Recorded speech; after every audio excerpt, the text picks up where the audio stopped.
Next up, we've got another good friend of mine, Diane. She is running as an independent for Congress in New York, for Senate in New York. She's challenging notorious warmonger Kirsten Gillibrand, and she's a longtime member and leader of the LaRouche movement. Diane Sayre.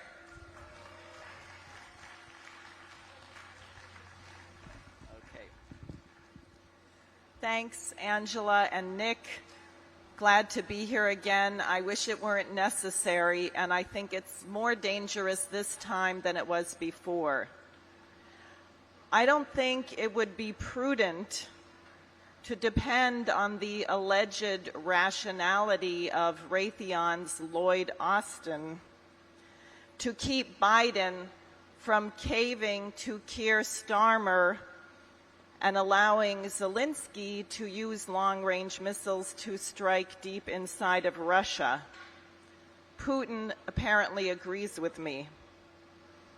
In 1971, an American economist warned that if Nixon decoupled the dollar from gold and brought down the Bretton Woods system, that the United States would be plunged into fascism and a state of perpetual war. That economist was Lyndon LaRouche. In 1975, LaRouche proposed an international development bank and secured an agreement from the Ba'ath Party in Iraq to fund an Israel-Palestine peace agreement based on greening the desert. Henry Kissinger personally flew to Paris, France, to stop that from occurring. And in 1982, Kissinger wrote a personal letter to the head of the FBI saying, "We have to do something about LaRouche. His people are getting obnoxious." LaRouche and his wife continued their efforts to bring an end to the IMF and World Bank dictatorship. They met with Indira Gandhi when she was the head of the non-aligned movement and the president of Mexico. LaRouche even became Ronald Reagan's back channel to the Soviet Union to make an offer of joint laser defense against nuclear missiles to end the threat of nuclear war. And in 1986, 400 U.S. Marshals, FBI agents, county sheriffs assembled at LaRouche's home with the intent to assassinate him. When Reagan called that off, they surrounded LaRouche's office, stole thousands of papers, and declared all of his publications involuntarily bankrupt. Meanwhile, the news media, in a coordinated fashion, did their job. LaRouche was a political extremist, a crackpot, an anti-Semite, a fringe cult leader. The slander campaign was so effective that there might even be people here who cringed when I brought up his name. By 1989, LaRouche and a dozen of his associates were in prison.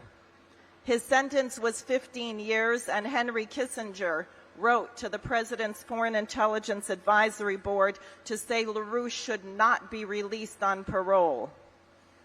He served 5 years. Does this sound familiar? We have a presidential candidate who has called for ending the war between Russia and Ukraine being targeted for assassination. Not by Iran, I will say.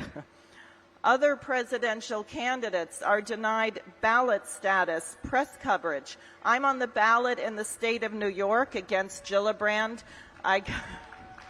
I got 70,000 signatures, but according to the press, I don't exist. In fact, you may not even see me here. It's just a mirage. We have a Democratic Party nominee who promises to make our military more lethal, and she didn't even get one single vote in any Democratic primary. Believe it or not, our great advantage is the collapse of this stinking mess of a transatlantic system. These criminal bastards can't hold it together no matter what, no matter how much money they print, no matter how much money they don't print, no matter how much they raise the interest rates or lower the interest rates, no matter how many Palestinian children they murder. They cannot save their system. This is their Achilles heel, and we have to say it. Stop worshiping the stock market fools. Jamie Dimon should be in jail. Larry Fink should be in jail. We need a whole new system actually based on the former American system of Alexander Hamilton and Matthew and Henry Carey. At the moment, Russia and China are leading in that direction. The BRICS countries are not the enemy. Our enemy is the same enemy as it was in 1776. It is the British liberal system of free trade, which has completely taken over our nation and made us into our opposite. What is the issue? The issue is the nature of man. Mankind is not an animal. Human beings are beautiful, and as our Declaration of Independence asserts, every single one of us from New York to Timbuktu is born equal, with an equal potential for genius.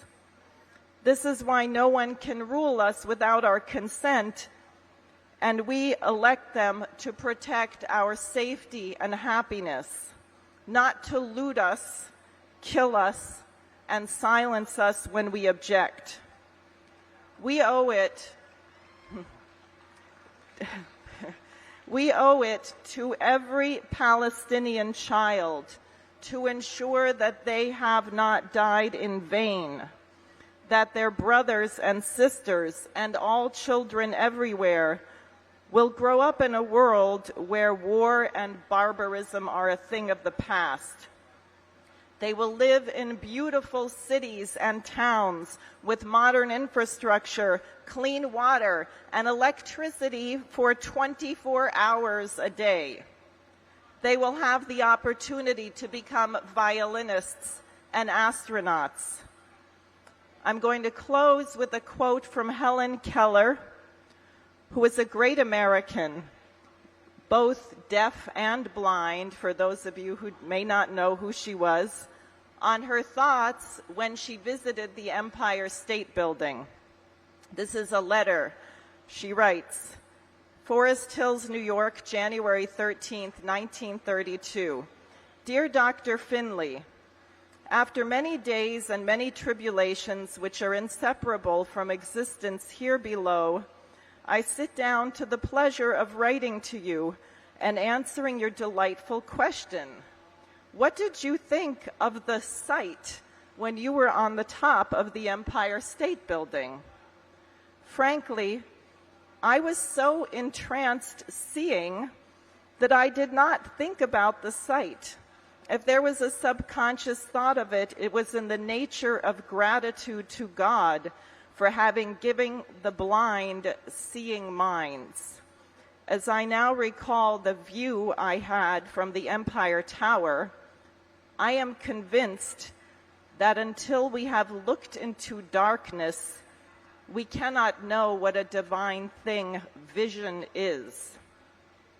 But what of the Empire Building? It was a thrilling experience to be whizzed in a lift a quarter of a mile heavenward and to see New York spread out like a marvelous tapestry beneath us.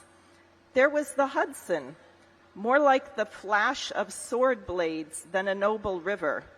The little island of Manhattan, set like a jewel in its nest of rainbow waters, stared up into my face, and the solar system circled about my head. Why, I thought the sun and the stars are suburbs of New York, and I never knew it. I had a sort of wild desire to invest in a bit of real estate on one of the planets. All sense of depression and hard times vanished. I was pleasantly surprised to find the empire building so poetical. End quote. If we look at the world through the eyes of Helen Keller and act according to our inner vision, as opposed to the terror being thrown at us, war will become a relic of a distant dark age past. Thank you.